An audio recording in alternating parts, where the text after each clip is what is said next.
Bueno, ahora vamos a ver el CIE 10. ¿Ya? En cuanto al manejo del CIE 10. Vamos a ver un poco de historia. ¿Cómo fue que nació el CIE 10? ¿Sí? El CIE 10, bueno, en el año 1989, prácticamente todo lo que nosotros tenemos es lo que ya se ha trabajado en otros países, ¿sí? Básicamente esto vino de España, ¿sí? En 1989 el Ministerio de Sanidad de España publicó la primera edición en castellano del CIE 9. Con la novena edición en castellano editada en el año 2014 se cumplieron los 25 años del uso del CIE 9 en España. El Centro Nacional de Estadística de Salud de Estados Unidos, fuente original de dicha clasificación, ha decidido realizar un cambio de clasificación y así fue como en el año 2013 sale el CIE 10. ¿Ya?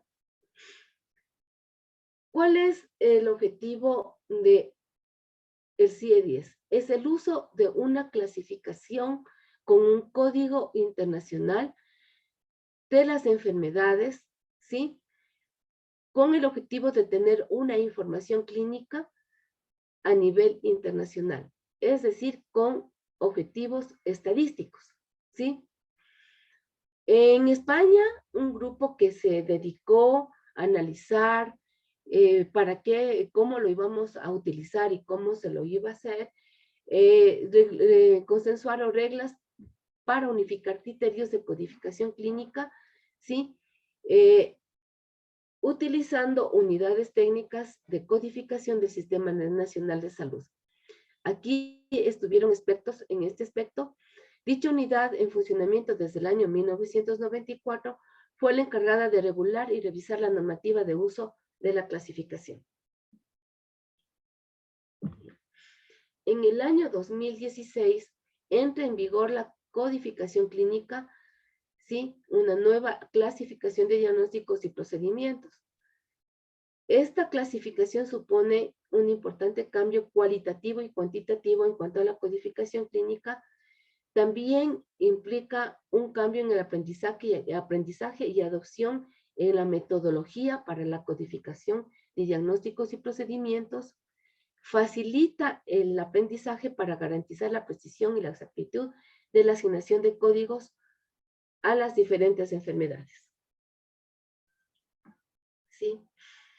Es importante saber que en este CIE 10, ¿sí? Para hacer este CIE 10 exige el conocimiento en cuanto a anatomía, terminología quirúrgica y para poder hacer la codificación, sí se necesita toda la documentación clínica necesaria que conlleva la identificación de estos códigos. ¿Cuáles son esos documentos clínicos que se los necesita? La epicrisis, el protocolo quirúrgico, la hoja de anestesia, las hojas de evolución, prácticamente toda la historia clínica. ¿Sí? En un estudio estadístico de enfermedades en el siglo XVII, realizado por John Brown, hizo ya una tabla de mortalidad en Londres e intentó calcular la proporción de niños nacidos vivos que fallecieron antes de llegar a la edad de 6 años. Y es aquí cuando, como es esto, empezó a nacer el CIE 10, ¿sí? Pero esta clasificación era tan elemental que la estimación fue de 36%, sin embargo, era bastante más alta cuando se hizo un estudio ya real con más datos científicos, ¿ya? En 1837 se funda la Oficina del Registro General de Inglaterra y Gales, encomendándose a un estadístico médico, el William Farr, que tomando como base la clasificación que estuvo acá, ¿sí? Realizó mejoras y logró un mejor uso de ellas. En 1891 en Viena, Charles Burlington sí preparó una clasificación de defunción. Esta lista se basaba en clasificación de Farr y representaba a su vez una síntesis de diversas clasificaciones usadas en ese tiempo. En 1900 La primera conferencia internacional para la revisión de causas de defunción estableció que era necesario ir más allá que la defunción, era también la de morbilidad. Entonces, durante muchos años y en diferentes países se trabajó la idea, ¿sí? Hasta que finalmente, como se pudo elaborar un CIE-10 de defunciones, y es ahí cuando se empezó a utilizar ya la indización que se llama en las historias médicas de los hospitales. Ya. En 1995, en la Conferencia Internacional para la Novena Revisión, ¿sí? Ante el interés y la difusión de la misma, se hizo necesario la elaboración de una serie de modificaciones que me permitían que una clasificación más completa basada en qué, basada en cada especialidad. Y es así como vino surgiendo ya el CIE-9, que ya vino con sus clasificaciones, sus categorías, y que es la que, como se la conoció en un principio. Este CIE-9 fue de obligación en aplicación en España, y después ya nació el CIE-10, que es como ya le vimos, sí, hay una nota de defunción, y en varios países han aplicado las modificaciones clínicas para cubrir las respectivas necesidades en cuanto a la asistencia clínica. El Centro Nacional de Estadística de Salud de Estados Unidos desarrolló el CIE-10 con una modificación clínica, la clasificación internacional de enfermedades de Organización Mundial de la Salud, que en España se llama CIE-10S, Diagnósticos, Procedimientos, y que se sustituye a la CIE-10MC del 1 de enero del año 2016. Es así como vemos aquí que Estados Unidos saca la codificación internacional de las enfermedades. Ya no solamente es de defunciones, ¿sí? Entonces, con este CIE-10 se incorpora un significativo aumento del número de códigos, lo que posibilitaba clasificar de una mejor manera a las enfermedades. Como ustedes pueden ver, prácticamente todo es estadístico, ¿no? Todo nació de una manera estadística, pero para nuestro caso, en nuestro país, este CIE-10 constituye prácticamente la base de nuestra auditoría, porque en base a este CIE-10 nosotros estamos estableciendo prestaciones, cuadros clínicos que nos permitan identificar si ese código de enfermedad está justificado o no con el cuadro clínico, ¿sí?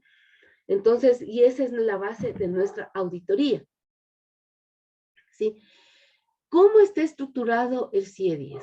Primero, tiene una estructura, ¿sí? De diagnósticos, tiene un índice alfabético, tiene una lista tabular de enfermedades. En el índice alfabético de enfermedades es un listado de términos ordenados alfabéticamente y sus códigos correspondientes, ¿sí?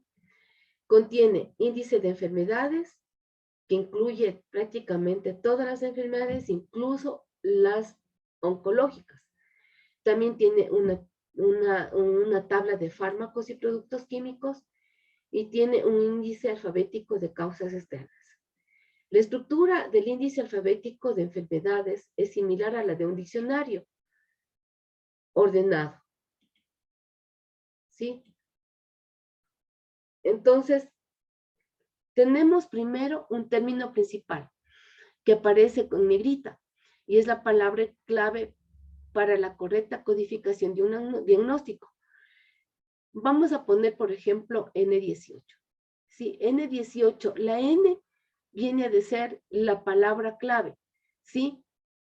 Entonces, en este caso, sí, es el nombre de la patología, ¿sí? Por ejemplo, en este caso que nos ponen aquí, suele ser el nombre de la propia patología o enfermedad. Por ejemplo, para la diabetes, la letra, la E, así la vamos a identificar en el CIE-10 con la E. A la apendicitis le vamos a identificar con la letra K, ¿sí? Y así tenemos algunos ejemplos, ¿sí?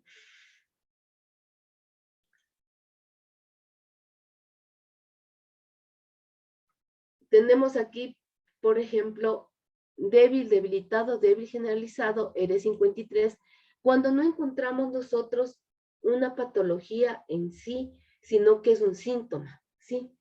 En el caso de acá, nosotros ya tenemos como identificada la patología. En cambio acá, nosotros tenemos un síntoma, un signo. También tenemos así identificado en el CIE-10, ¿sí? Veamos otro ejemplo, como por ejemplo un arco adquirido, véase también deformidad del miembro, pie plano.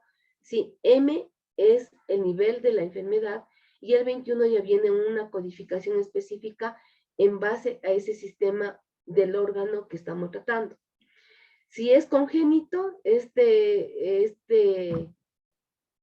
esta anomalía que encontramos se la identifica con la Q para los congénitos y 66 el nivel de la patología que estamos identificando.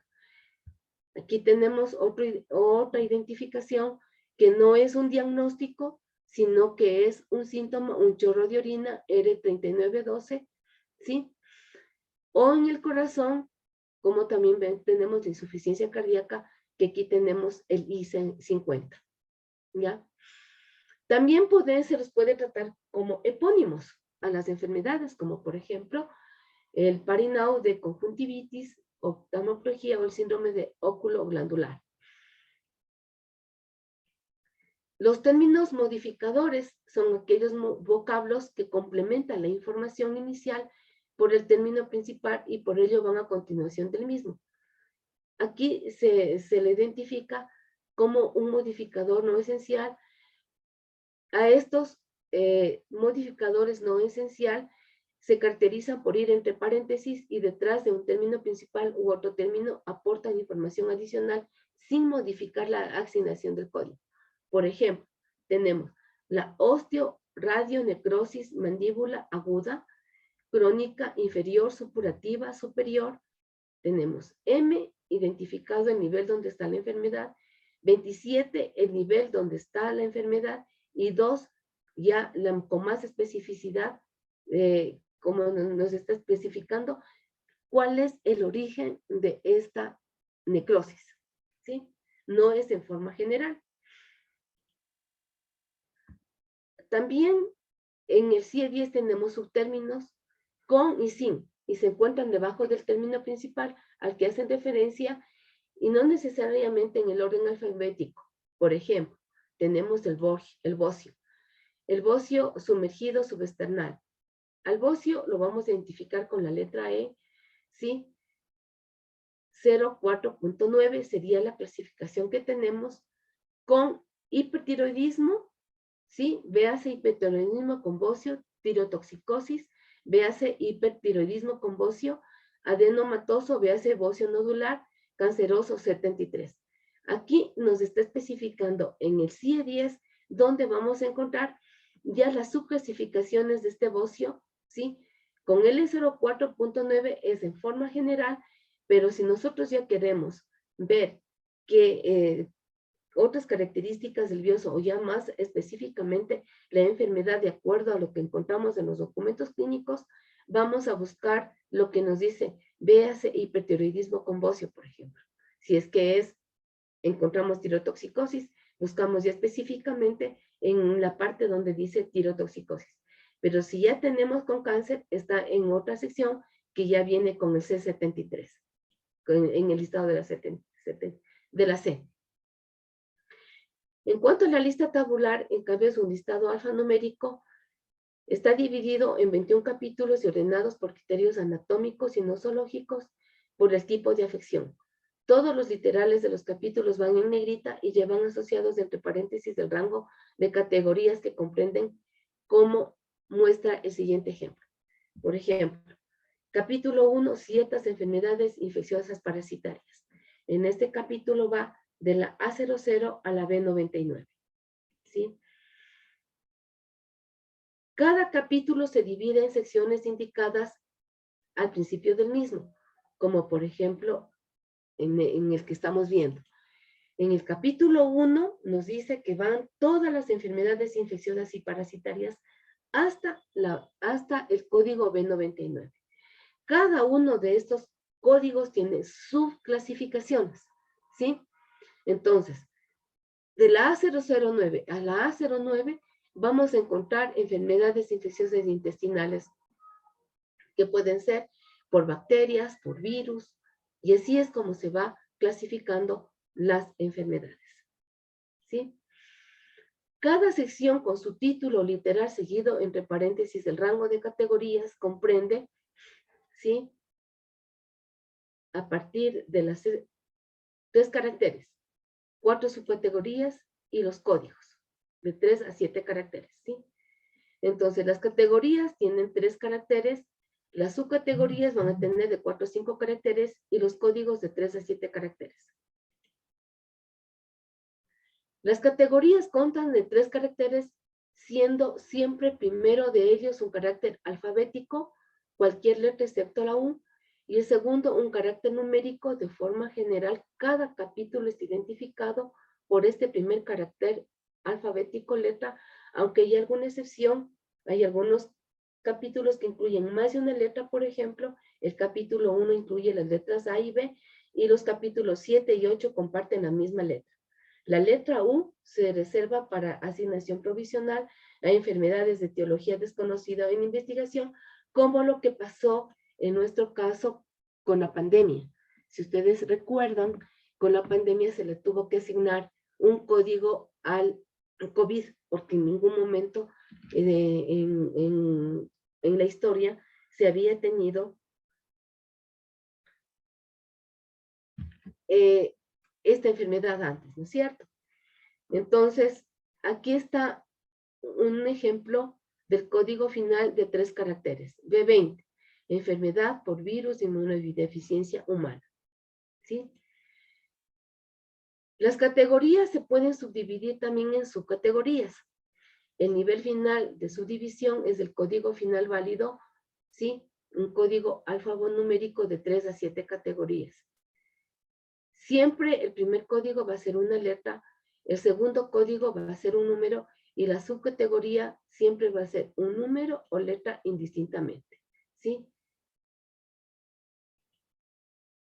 Algunas de las categorías del CIE-10 tienen la posibilidad de utilizar un séptimo carácter que es de uso obligatorio para todos los códigos de dicha categoría en los que sea aplicable y para los que se especifiquen en las notas de instrucción de la LT.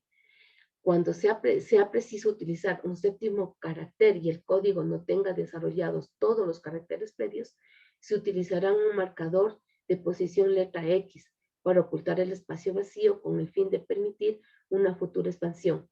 Un código que conste de 7 caracteres se considera válido si la presencia de este séptimo carácter. Aquí tenemos un ejemplo.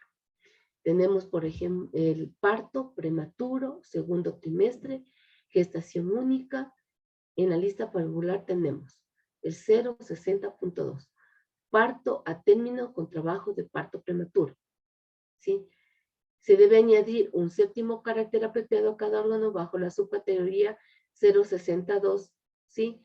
062.0, parto a término de trabajo prematuro, trimestre no especificado.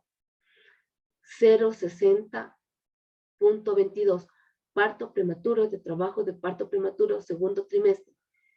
060.23, parto a término de trabajo de parto. Entonces, los diferentes caracteres me están dando los diferentes estadios del diagnóstico que he tenido en el paciente. Si yo le pongo en forma general lo primero 060.2, simplemente es un parto a término o trabajo de parto prematuro.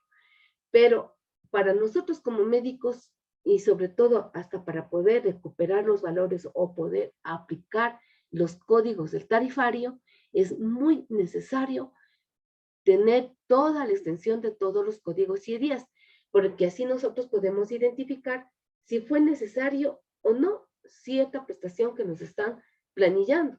Claro está que aparte de esto, no solamente el código es el que me va a justificar las prestaciones, sino también lo que está en la historia clínica descrita del paciente, ¿sí? Tenemos otro ejemplo de la pericarditis con enfermedades clasificadas bajo otro concepto, ¿sí? Sí, y 32, simplemente con 3 códigos, que también me es válido, igual que si solamente me pusieran 060 como parto a término con trabajo de parto prematuro, ¿sí? Aquí tenemos más ejemplos de los códigos, ¿sí? Tenemos dentro del embarazo ectópico, podemos tener posiciones de este embarazo ectópico, en donde está, si está cervical, si está cornual, si fue intraligamentoso o si fue mural. Esto también es muy importante, de pronto, incluso para fines estadísticos, para fines de tratamiento también del paciente a futuro. ¿Sí? En diferentes convenciones se han establecido normas generales para el CIE-10. Las CIE-10 son diagnósticos que se utilizan para facilitar el uso, aclarar conceptos o normas. Las convenciones e instrucciones de la CIE-10, diagnósticos con sus reglas o normas generales para el uso del sistema de clasificación. A estas se incorporan la instrucción IAE y la LT, ¿sí? Y para la asignación de un código CIE-10, diagnóstico siempre se debe utilizar la forma conjunta secuencial, primero el índice alfabético y a continuación la lista tabular. Siempre acordémonos de esto, ¿no? Siempre, ¿a qué estamos haciendo referencia? A primero la letra, luego los números y luego las subcategorías que tenemos establecidas ahí. ¿Ya? Aquí tenemos abreviaturas, ¿sí? Cuando tenemos que nos aparece en el CIE-10 NSOC, dice que no es clasificable bajo otro concepto. Indica que la clasificación no dispone de un código más específico para dicha afección. Por lo tanto, como es esto, se lo puede utilizar. Pero miremos que este tipo de códigos es simplemente no para enfermedades, sino para situaciones específicas que está pasando con el paciente en la atención de su salud, ¿sí? No es un diagnóstico, es una condición, es un acompañante de hospital. Entonces, el CIE-10, dentro de su clasificación, aparte de las causas de defunción, de morbilidad, también tiene situaciones epidemiológicas, ¿sí? También tiene abreviaturas como no especificado de otro modo. Esta abreviatura es equivalente de no especificado, como por ejemplo, ciertas enfermedades que se han presentado pero que no tienen una etiología, como por ejemplo la uropatía obstructiva por reflujo no especificada. ¿Qué significa? Que a pesar de haber hecho todas las investigaciones, no se encuentra una causa, ¿sí? Que no se encuentra, o sea, no le encuentro una causa para que me esté produciendo esta obstrucción y que me esté dando un reflujo. También dentro de la codificación CIE-10 vamos a encontrar corchetes. Dentro de estos corchetes incluyen sinónimos, palabras alternativas o frases explicativas, ¿sí? Por ejemplo, K50, enfermedad de Crohn, entre paréntesis, enteritis regional. Acordémonos que dentro de la enfermedad de Crohn, ¿sí? Hay palabras, esta enteritis regional es como también se le conoce a la enfermedad de Crohn. Entonces, es una aclaración a la frase anterior, ¿sí? En el IAE se utilizan para identificar códigos de manifestación de enfermedad, apareciendo el código de la etiología enfermedad subyacente, colocando en primer lugar y a continuación el código de la manifestación incluido en corchetes y en cursiva, ¿sí? Como por ejemplo, con trastorno muscular, A30.9, la lepra, ¿sí? M6380 con trastorno muscular. A30 lepra con trastorno muscular, M6380. Cuando ya es más localizada en un lugar específico del cuerpo la letra, en el antebrazo, tengo la letra A30, M6383, que está localizada en el antebrazo. Si está localizada en la parte superior del brazo, la lepra es A30 y el código específico es M6382. Y si la localización no está especificada en ningún lado, ¿sí? Lepra, NSOC A30, ¿sí? M6388. O sea, Me encuentro en la extremidad, pero no sé en qué parte de la extremidad específicamente está localizada. Es así como está, como es descrito el CIE-10. El paréntesis se utiliza tanto como en el IAE como en la LT para incluir palabras complementarias que pueden estar presentes o ausentes en la expresión descrita de una enfermedad sin afectar el código asignado. Por ejemplo, accidente cerebrovascular, entre paréntesis tengo apoplejía, entre paréntesis cerebral, embólico, isquémico, paralítico, trombolítico, y 63.9. No me está alterando nada de lo que es un accidente cerebrovascular. Más bien estoy especificando, ¿sí?, que es una apoplejía, que es embólico, que puede ser embólico o isquémico, y que además me ha dejado una parálisis. Para eso se utiliza, es como para tener un poco más de aclaración en el diagnóstico que yo le estoy dando a mi paciente. Como le decíamos, también podemos tener epónimos. Estos epónimos o siglas, ¿sí? Por ejemplo, FON, síndrome de FON, hereditaria osteocondritis, osteodisplasia. Esta es como es el diagnóstico, se puede decir científico, pero como le conocemos como epónimo, el síndrome de FON, el código Q78.5, ¿sí?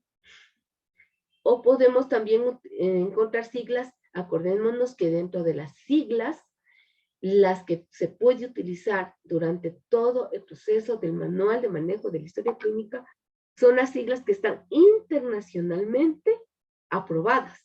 No podemos nosotros utilizar siglas propias del establecimiento, ni propias mías.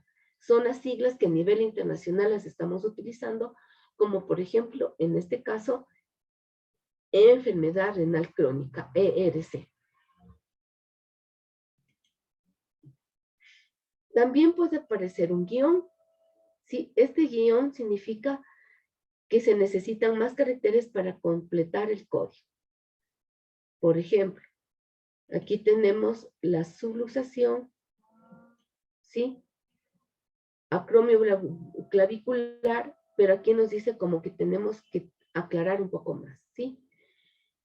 Tenemos en el B20 enfermedad por virus de inmunodeficiencia, incluye como es de un complejo relacionado con SIDA, infección VIH sintomático, síndrome de inmunodeficiencia adquirida SIDA, ¿sí? Y nos dice, codifique primero si procede enfermedad por virus de inmunodeficiencia humana que complica el embarazo, parto puerperio 098.7 guión.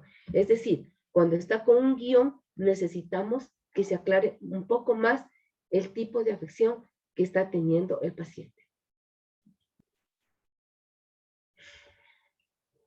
En cuanto al índice alfabético, ¿sí?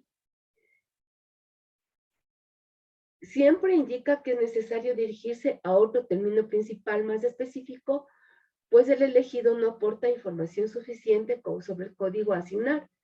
Es de obligado seguimiento. Por ejemplo, tenemos un exudado pleural. Véase también derrame pleural. Derrame, pleura, pleuresía, pleurítico, pericárdico, J90.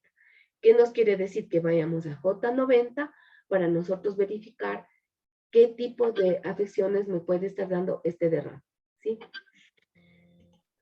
También nos dice que tenemos que ver la subcategoría. Hay una nota, ¿sí? Esta instrucción o nota envía directamente a una categoría o subcategoría. Antes de la asignación de cualquier código debe seguirse las instrucciones existentes en dicha categoría o subcategoría, ¿sí? Entonces, siempre, si es que nos aparece, véase categoría, véase subcategoría, véase nota, tenemos que leer esas notas antes de asignar un código. También nos puede aparecer véase de más, véase también. Esta instrucción indica que existe otro término principal que también puede ser consultado y que pues, nos puede proporcionar una información más específica para poder dar el diagnóstico a nuestros pacientes, ¿sí? No es necesario seguir la instrucción, véase además, cuando el término principal original proporciona el código que necesitamos. Nota. Proporciona información adicional sobre el contenido del término principal, modificadores esenciales de instrucciones que deben tener en cuenta en el proceso general de la codificación. Si nosotros al encontrar un código vemos que plenamente se está acoplando a nuestro cuadro clínico, nos quedamos tranquilos. Pero de lo contrario, si vemos que no está muy claro, nos vamos a esa parte que dice véase la nota, véase también, o una nota, ¿sí? Aquí tenemos, por ejemplo, epilepsia epiléptica o ataque cerebral, convulsión, crisis. Aquí nos pone G4099. Nota, los siguientes términos se consideran equivalentes a intratable, fármaco-resistentes, farmacológicamente resistente, resistente al tratamiento, refractario, médicamente y mal controlado. Eso es lo que nos está aclarando con ese modificador en relación a este código G40.90.9.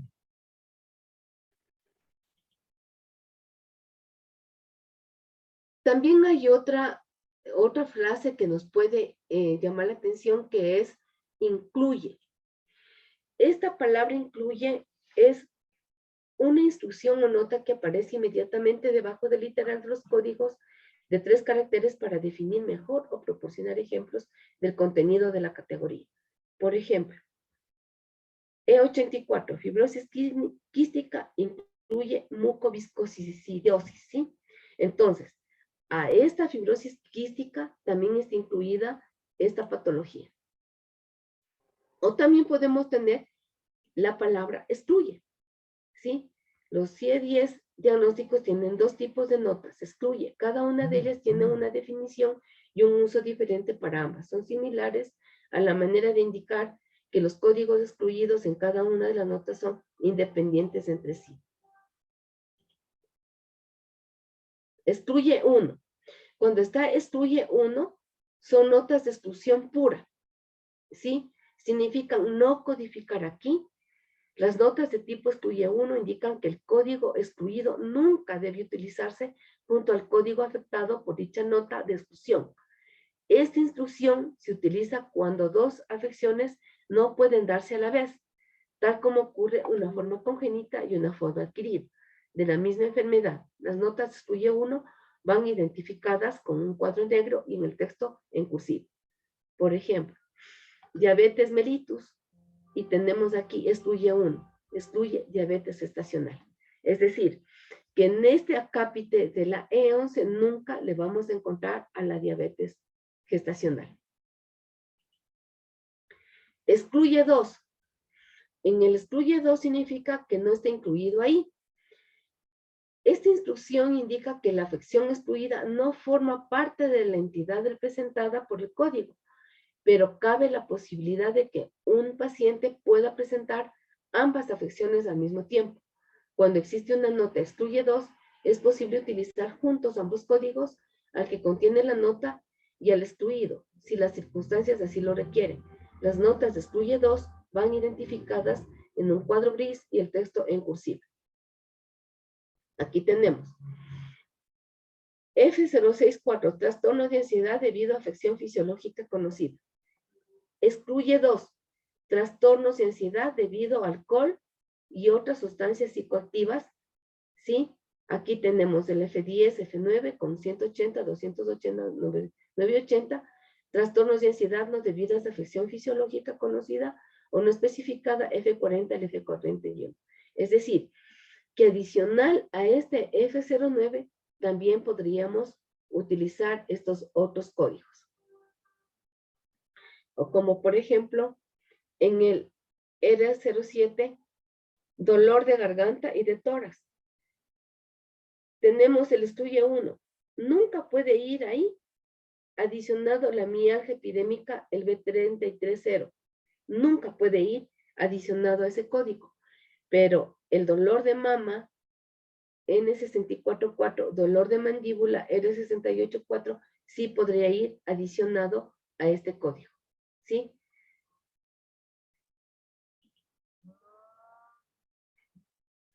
Las notas pueden aparecer en cualquier nivel, nos da una información adicional, nos puede aclarar algo, puede ser del capítulo, sección o de un código específico. Por ejemplo, capítulo 15, enfermedad, embarazo, parto y puerperio. Nota, los códigos de este capítulo son para uso exclusivo en la codificación del episodio de la madre, nunca del recién nacido. Es decir, que todos los códigos de ese capítulo nunca pueden ser utilizados para el recién nacido. Son siempre solo para la mamá. En relación a la viruela, nota, en 1980, la 33ª Asamblea Mundial de la Salud declaró que la viruela había sido erradicada. La clasificación se mantiene con fines de vigilancia. Es decir, existe ese código a pesar de que la enfermedad ya no existe, pero se la tiene con fines de vigilancia. ¿Por qué? Porque si es verdad fue erradicado, pero como estamos todavía vivos y como todavía pueden haber apariciones, ¿sí? No se sabe si en algún momento puede aparecer. Entonces, por esos fines consta este código.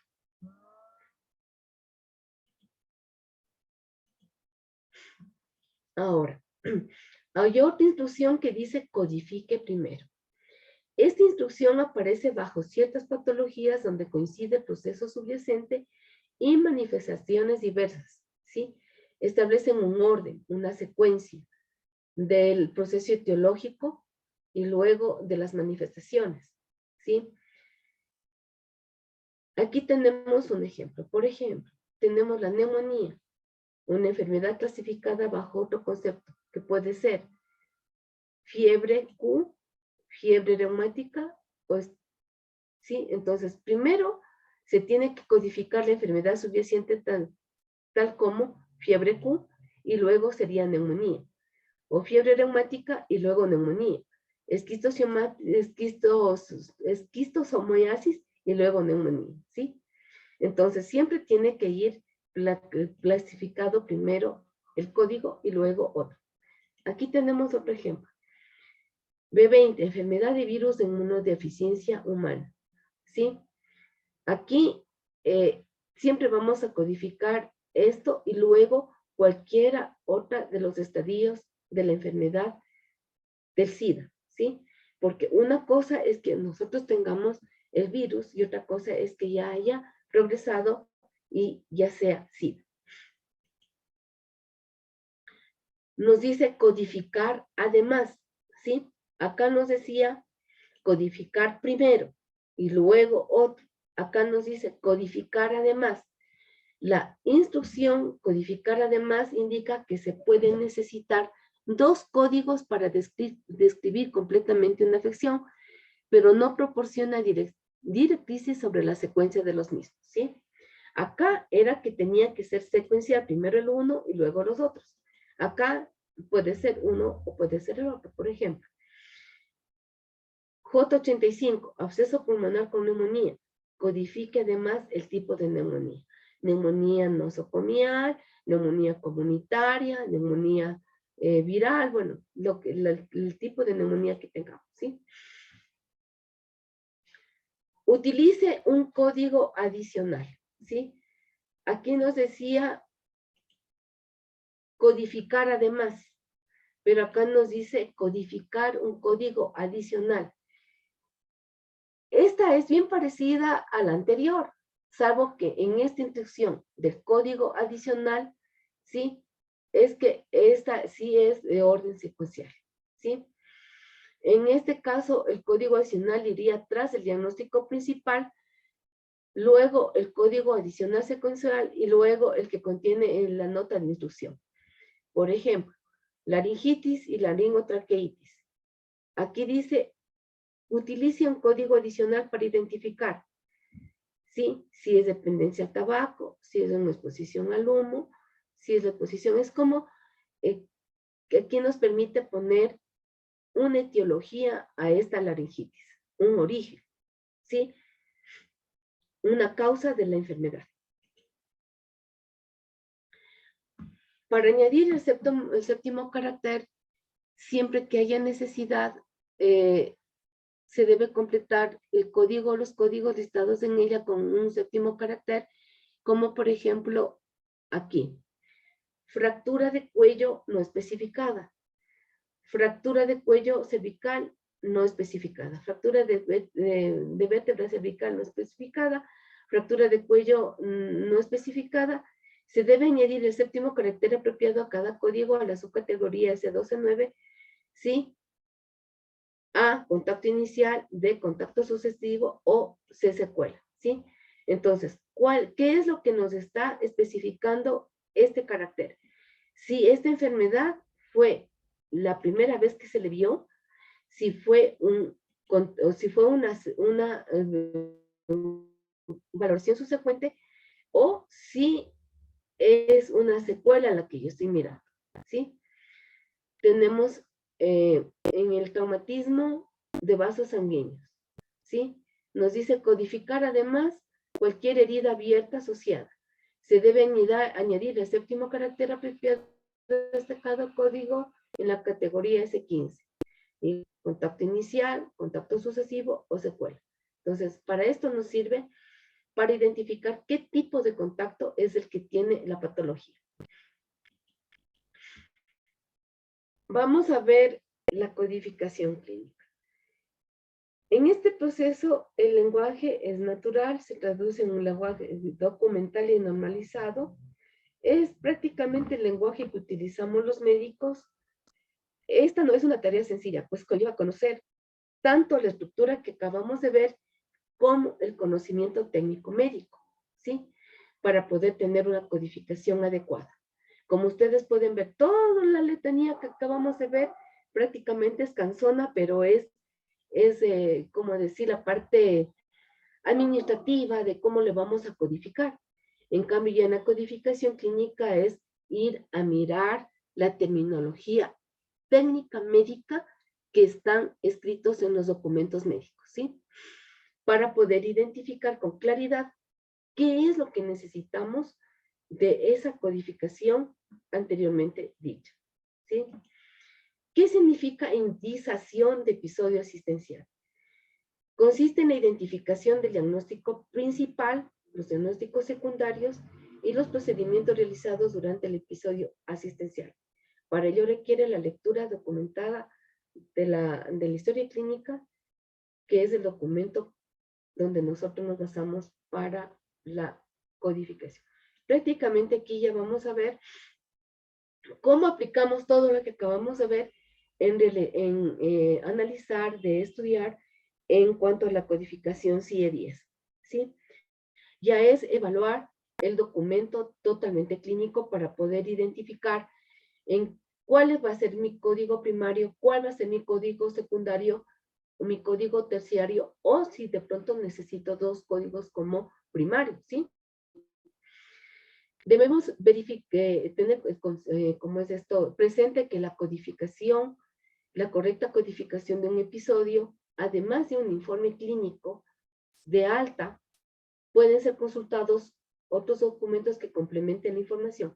Es decir, no solamente la epicrisis es la que me va a servir a mí para la codificación de una patología en el momento en que yo estoy teniendo un paciente con el alta. También en donde yo me puedo basar para especificar y determinar el diagnóstico es en el protocolo quirúrgico, en la anamnesis, la evolución, los informes clínicos, los estudios de diagnóstico, las interconsultas, los estudios anatomopatológicos, los resultados de imagen, la documentación de enfermería, es decir, absolutamente toda la historia clínica, ¿sí? Es importante saber que el objetivo de dicha documentación es ofrecer una mayor especificidad, ¿sí? Es esto lo importante. Y no modificar un diagnóstico definitivo realizado por el clínico responsable de la atención, sino ser más específicos en el diagnóstico que tengamos, ¿sí?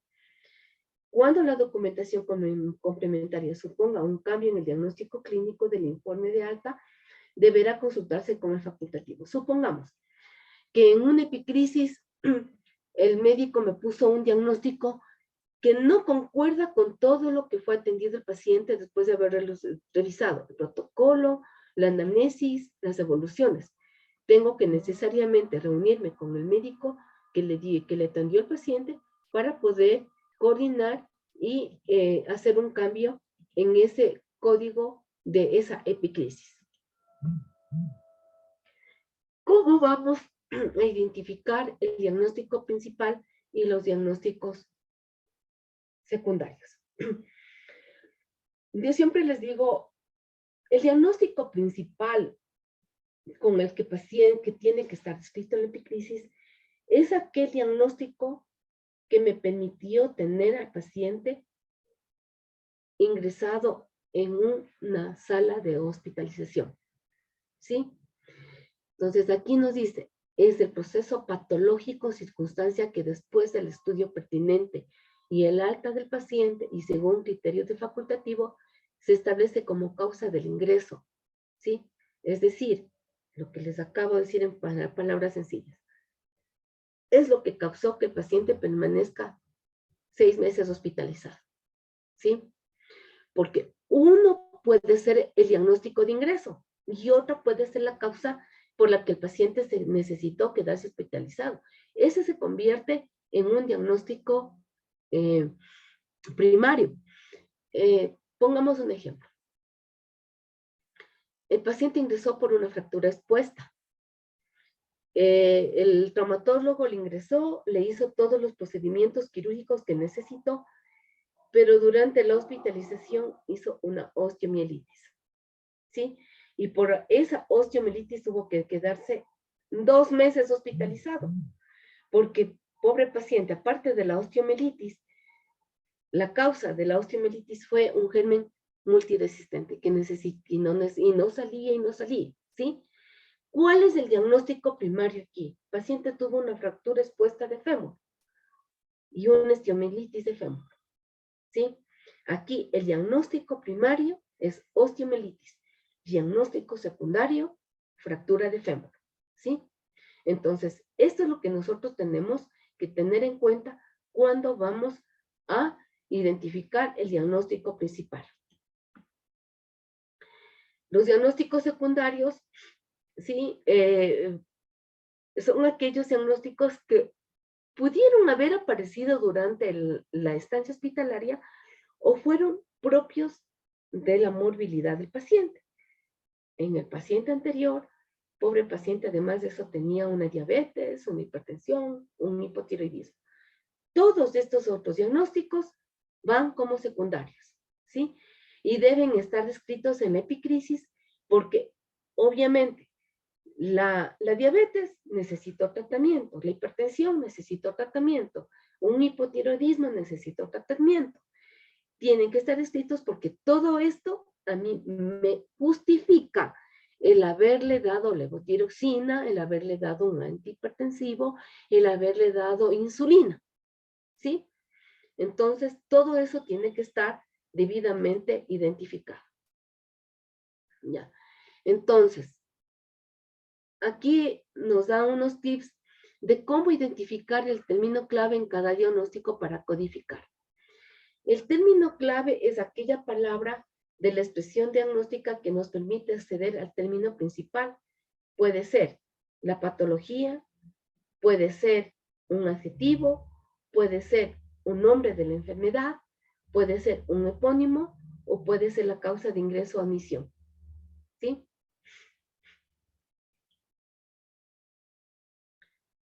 ¿Cómo vamos a buscar en el índice alfabético la enfermedad? ¿Sí? Siempre debemos ver en este orden. Localizar primero la negrita, ¿sí? El término principal. Luego leer y analizar los modificadores no esenciales. Luego leer y analizar los modificadores esenciales de tal forma que se alcance el mayor grado de especificidad a la enfermedad.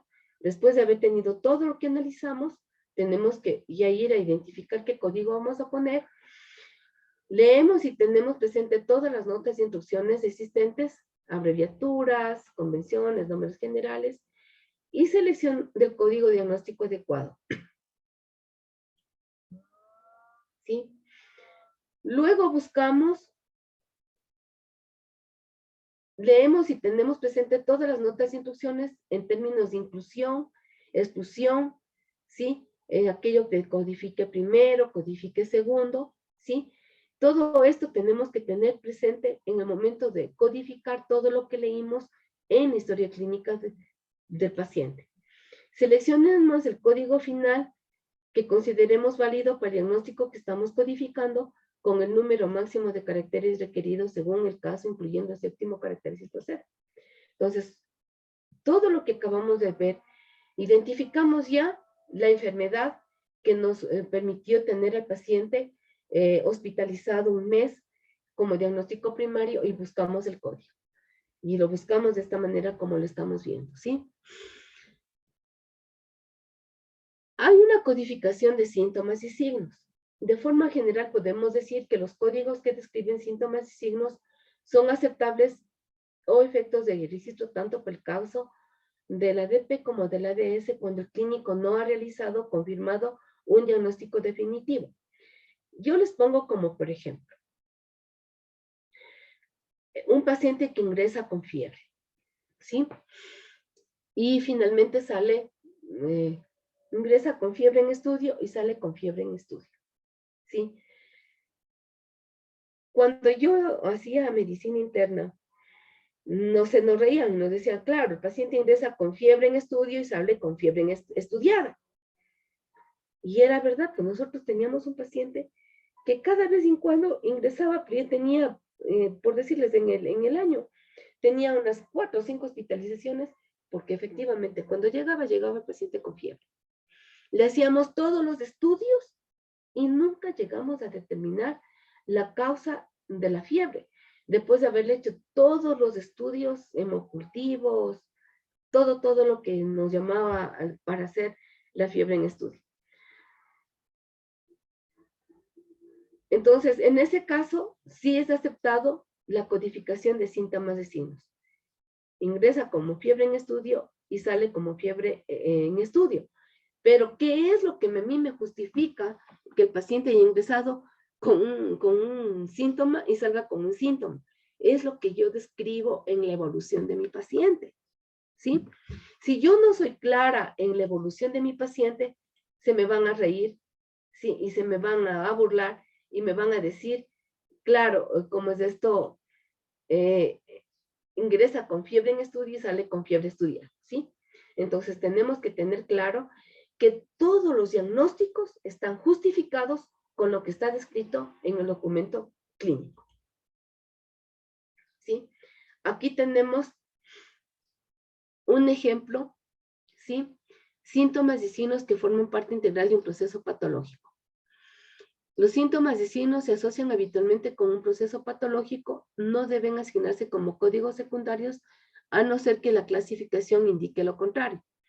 Paciente que ingresa con un dolor abdominal que ha ido aumentando en los últimos días, tras los estudios pertinentes se le diagnostica de diverticulitis aguda de colon, ¿sí? Solo se codificará K57.32.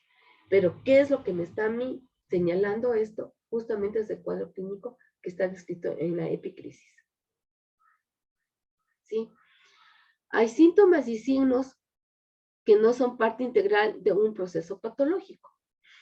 Los síntomas y signos que no se asocian a una forma habitual de un estado patológico, sí, como por ejemplo, paciente que ingresa para estudio por dolores ortoarticulares en múltiples articulaciones y manchas en piel, refiriendo también mareos casi todas las tardes. Tras los estudios pertinentes se le diagnostica de artropatía psoriásica y de mareos, y el mareo nunca fue especificado por qué.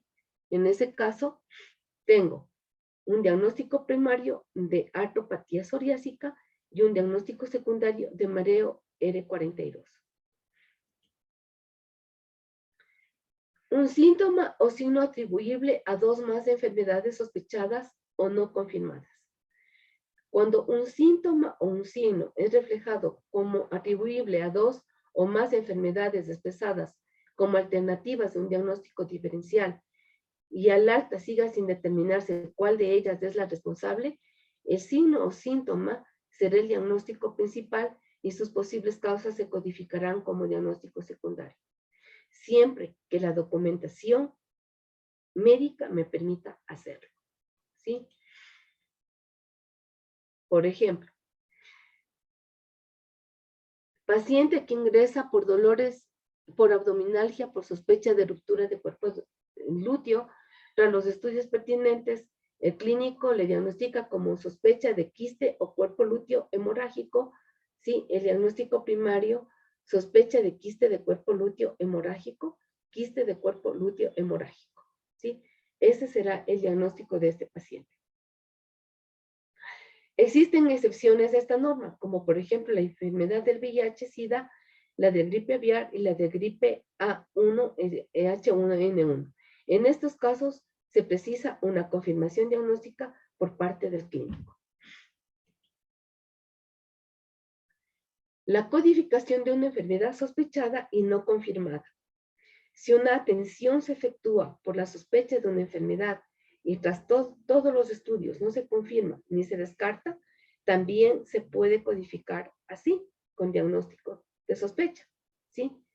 Como por ejemplo, paciente que ingresa por sospecha de adenitis mesentérica que no se confirma tras las exploraciones realizadas, diagnóstico primario de sospecha de adenitis mesentérica. Pero como le decía, siempre lo que está descrito en la epicrisis es lo que me justifica.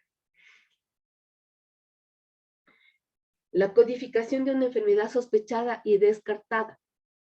Si una atención se efectúa por la sospecha de una enfermedad sin la presencia de síntomas ni signos a la misma en el episodio actual, y tras todos los estudios pertinentes se descarta dicho proceso, se codificará con el código de la categoría Z03, ¿sí?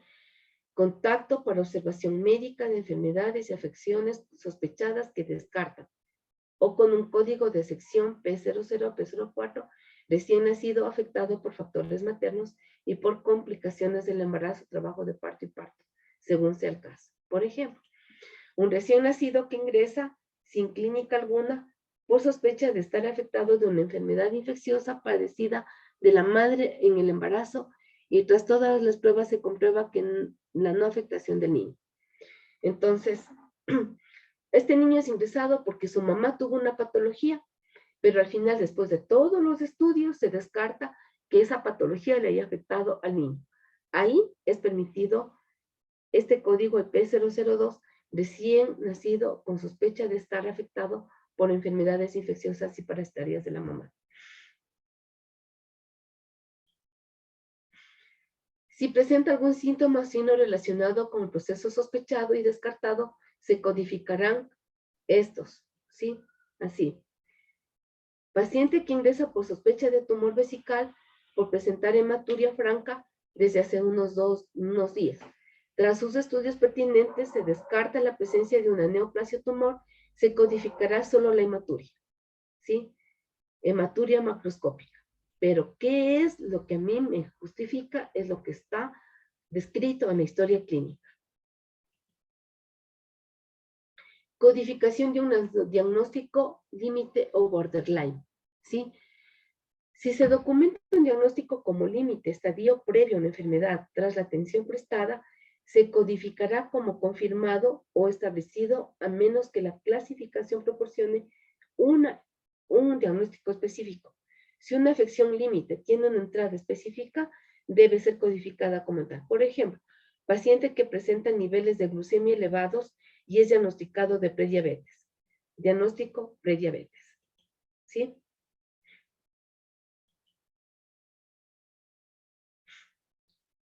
Codificación de una afección inminentemente o amenaza de una enfermedad.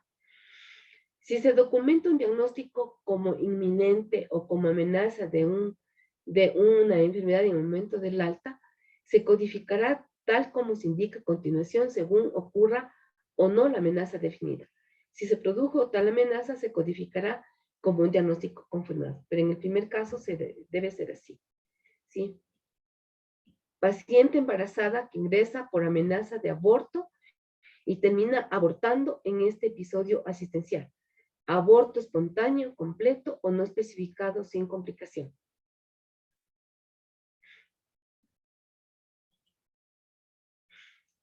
En el caso de no producirse dicha amenaza, se debe consultar para determinar si dicha afección tiene un término modificador para las presiones inminentes o amenaza, o consultar también las entradas de otros diagnósticos inminentes o de amenaza.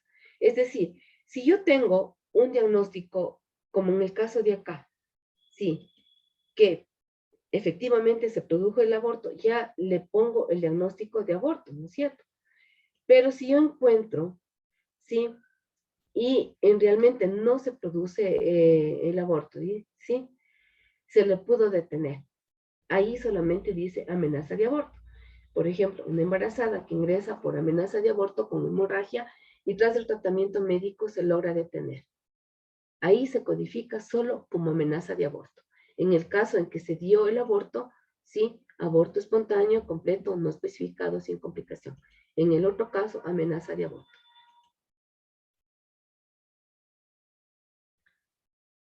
Cuando no ha sido posible identificar la causa de una enfermedad, se le diagnostica simplemente la enfermedad en general sin poner la etiología de la enfermedad, como por ejemplo en la neumonía. J18.9. No sé qué organismo fue lo que me causó la neumonía, pero el paciente tiene neumonía.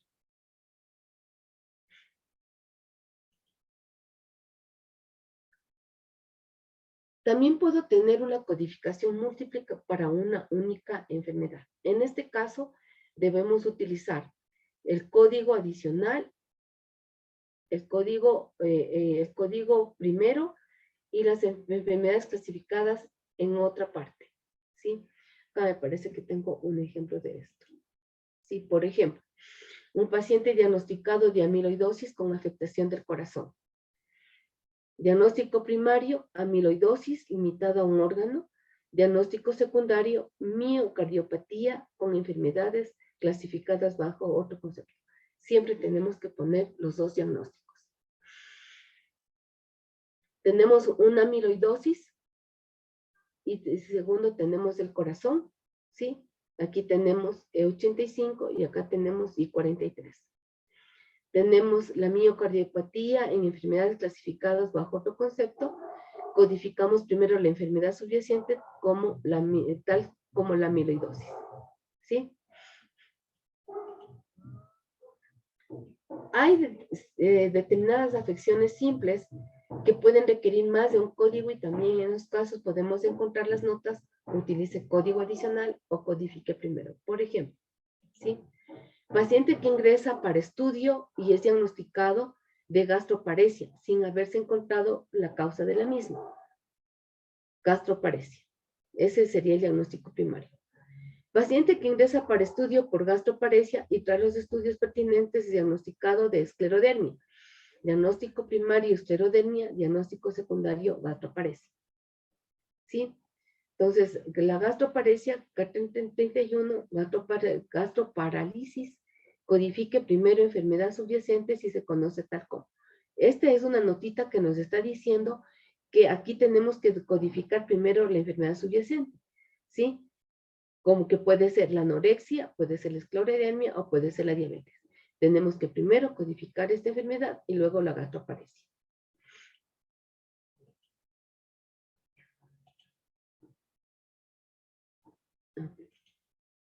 Ya. También podemos tener la codificación por síndromes, ¿sí? Como por ejemplo, el síndrome de Down con cataratas congénitas y una discapacidad intelectual, ¿sí? Aquí tenemos diagnóstico primario, síndrome de Down, diagnóstico secundario, catarata congénita y diagnóstico secundario, discapacidad intelectual moderada. Tienen que ir esos tres diagnósticos para poder identificar primero cuál fue la enfermedad de base y cuáles fueron las enfermedades que se presentaron. También tenemos la codificación para enfermedades o afecciones agudas y crónicas. Por ejemplo,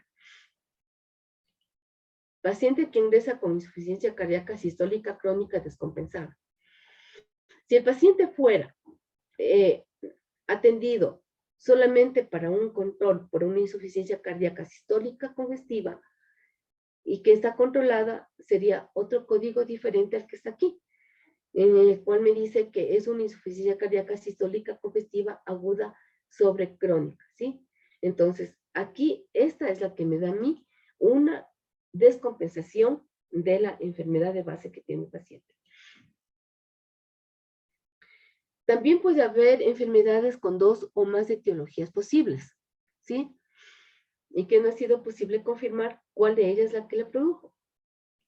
Sí, en ese caso, en este ejemplo, por ejemplo, tenemos un paciente que ingresa con pleuritis, con derrame pleural masivo, que tras los estudios pertinentes, el clínico establece que pudiera tener un origen neoplásico tuberculoso. En este caso, hasta que no se establezca el diagnóstico, hasta que no se logre identificar cuál es la causa, tenemos que utilizar el código J90, derrame pleural no clasificable bajo otro concepto. También puede haber códigos de combinación. Un código de combinación permite clasificar en un solo literal 2 diagnósticos, un diagnóstico con un proceso secundario asociado a manifestaciones, un diagnóstico con una complicación asociada o un diagnóstico con otras circunstancias. Los códigos de combinación se identifican consultando los modificadores esenciales y leyendo las notas de inclusión y exclusión. Cuando el CIE-10, diagnósticos proporcionados con un código de combinación que identifica claramente todos los elementos documentados en el diagnóstico, no se debe utilizar la codificación múltiple, ¿sí? Si yo tengo un diagnóstico identificado claramente, no voy a combinar diagnósticos. Tengo aquí un ejemplo, paciente que ingresa en coma por una insuficiencia hepática aguda, el diagnóstico es insuficiencia hepática aguda y subaguda en coma. Ese es el diagnóstico definitivo. Otro ejemplo, paciente en tratamiento desde hace 10 años con epilepsia generalizada idiopática que ingresa por sufrir una crisis esta mañana. El diagnóstico es epilepsia y síndromes epilépticos generalizados idiopáticos no intratables sin estado de mal epiléptico, ¿sí? Ese es el diagnóstico que yo tengo. ¿Por qué? Porque no ha sido conocido, es una epilepsia idiopática y es conocida, que ha sido tratada hace 10 años. Si el código de combinación carece de la especificidad necesaria para describir la manifestación o la combinación o la complicación, se debe utilizar un código adicional como diagnóstico secundario. El registro o codificación del mismo diagnóstico más de una vez. Cada código de diagnóstico individual de CIE-10 solo se puede registrar una vez dentro de un mismo episodio de contacto, o sea, de atención del paciente. Esto se aplica tanto a las ecuaciones bilaterales cuando no existan códigos diferenciales que identifiquen la lateralidad, como a 2 enfermedades diferentes que se clasifiquen bajo el mismo código CIE-10 diagnósticos. Por ejemplo, paciente diagnosticado de absceso de mama derecha y telitis de mama izquierda, ¿sí? En este caso, el diagnóstico es trastorno inflamatorio de mama.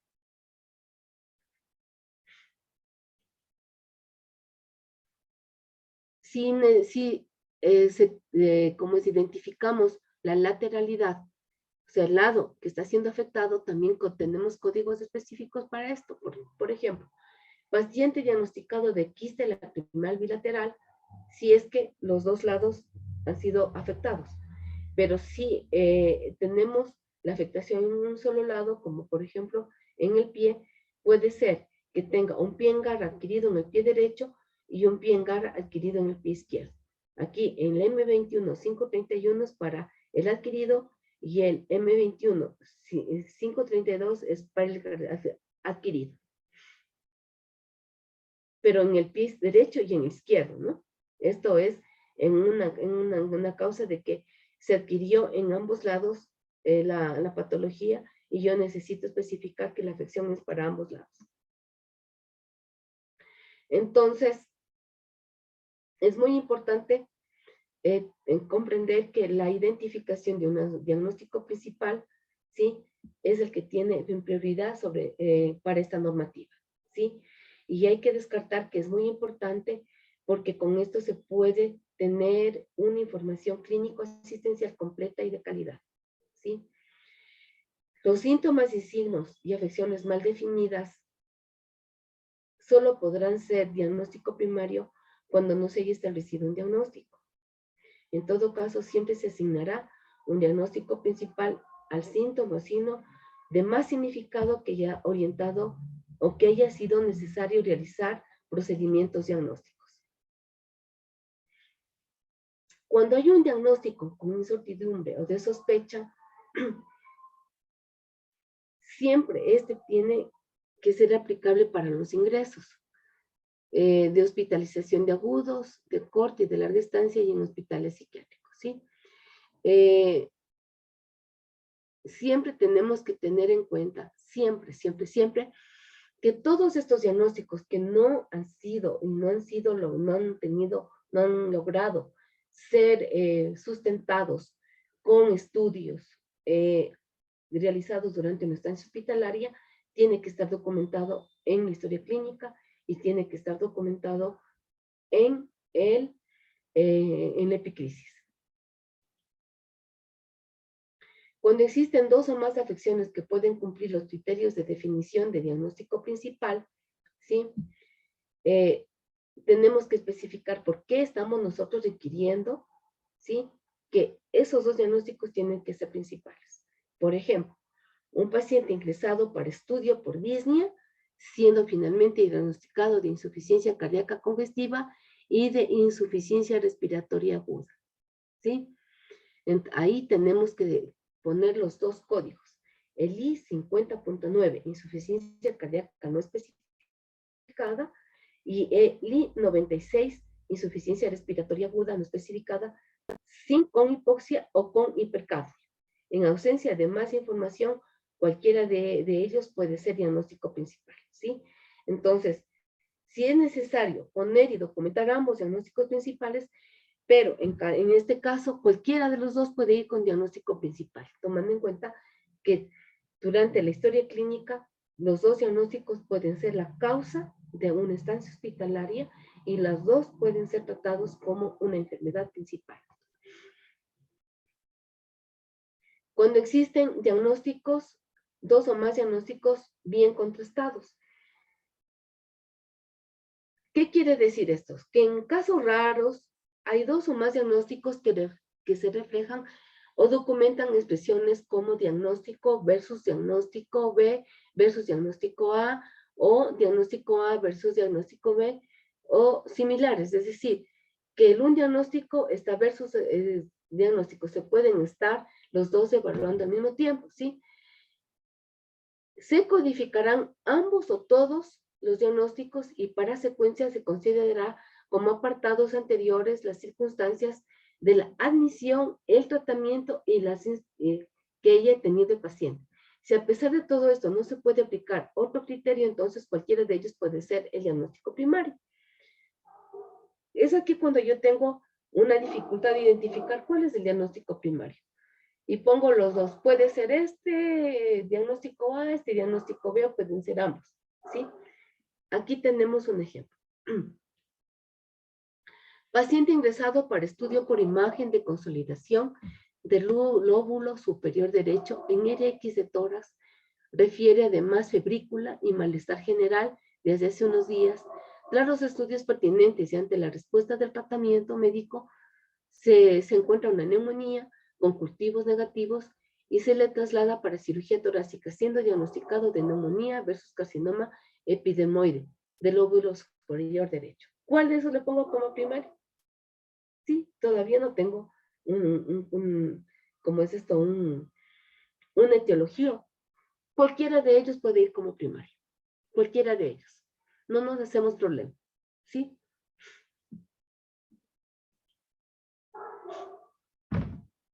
La admisión para un tratamiento que no se realiza también. Aquí hay códigos que nos pueden permitir identificar un paciente que ingresó para un tratamiento y que por alguna razón se tuvo que suspender el tratamiento, ¿sí? ¿Cuál es el diagnóstico primario? ¿Sí? El diagnóstico primario, por ejemplo, paciente ingresado para extirpación de quiste folicular de ovario, se suspende la intervención por prolongación de la intervención anterior, ¿sí? El diagnóstico primario es el mismo diagnóstico porque ingresó, y un diagnóstico secundario es el diagnóstico por el que no se le realizó la cirugía, como en este caso, personas en contacto con los servicios de salud para procedimientos de tratamiento específicos no realizados. Tienen que ir ambos códigos, porque así me permite saber que este paciente fue ingresado para realizarse la cirugía del quiste, pero se lo suspendió por causa del hospital, ¿sí? Por causa del hospital. ¿Para qué nos sirve esto? Porque de pronto el director médico o en estadística puede estar evidenciando que hay algunos servicios que están ingresando al paciente y que no le están dando el tratamiento que necesita el paciente recibir durante la hospitalización, ¿sí? Y que fue suspendido. Fue suspendido porque no hay quirófano, fue suspendido porque no hay material, fue suspendido porque se dañaron los quirófanos, pues fue suspendido por cualquier causa, pero que es causa el prestador de salud. ¿Ya? En relación a esto,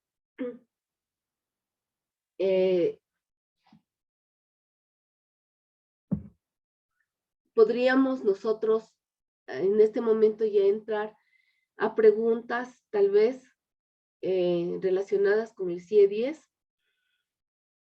Y aquí tengo yo una pregunta que dice, ¿los CIE-10 con signos y síntomas pueden ir con diagnóstico definitivo o presuntivo? Puede ir con definitivo, como les dije, ¿sí? Puede ir con definitivo. Si un paciente ingresó con un síntoma y no puede ser identificada la causa de ese síntoma, puede ir como en el diagnóstico definitivo. Lo que a usted le justifica es lo que está descrito en la historia clínica y en la epicrisis. ¿Tal vez alguna otra pregunta?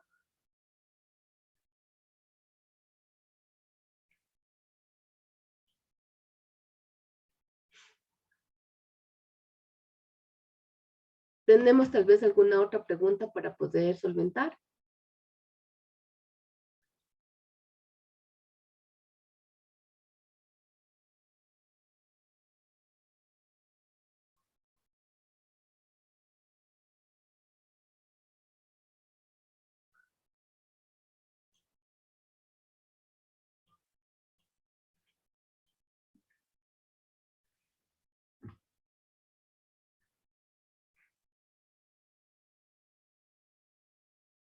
Entonces creo que en este momento ya nos podemos despedir hasta vernos en la tarde, ¿sí? En la tarde vamos a tener el taller, y el taller va relacionado precisamente con todo esto que acabamos de ver. Como es, ustedes van a analizar si las planillas estuvieron con los valores correctos, incorrectos, si están relacionados con los documentos médicos, ¿sí? Ya en la parte técnica médica. ¿Ya? Entonces creo que nos podemos despedir hasta la tarde. Gracias, Doc.